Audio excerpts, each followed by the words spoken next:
What's up guys, welcome back to the channel, and in today's video I'm going to show you how to track interest rate changes using Nerdwallet. Interest rates can affect everything from your savings account returns to your loan cost. Here's how to stay informed and to track rate changes using Nerdwallet's free tools. Step 1. Go to Nerdwallet's rate comparison tools. So you want to start by visiting Nerdwallet's dedicated page for savings accounts, CDs, mortgages, or loans. These sections display current average rates as well as recent changes. Step 2. Use Nerdwallet's rate tracker feature. Now, some pages offer historical data and trend indicators.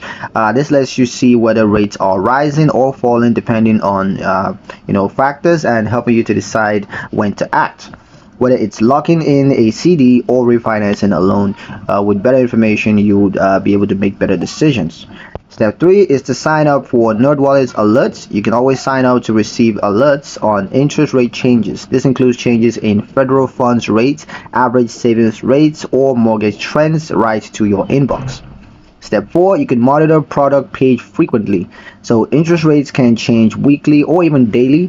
Nerdwallet updates its page regularly, so check back often to stay on top of market movements. Step 5, use rate trends to time your decisions. Now, use this information to your advantage. You want to open a high yield savings account when rates peak, or you want to refinance a loan before rates rises.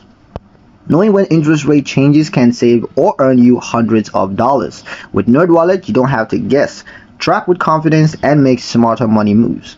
And that's pretty much it for the video, guys. Hope you liked it. Hope you found the information here useful enough. If you did, like, share, and subscribe for more helpful tutorials. Thank you guys for watching, and we'll see you in the next one.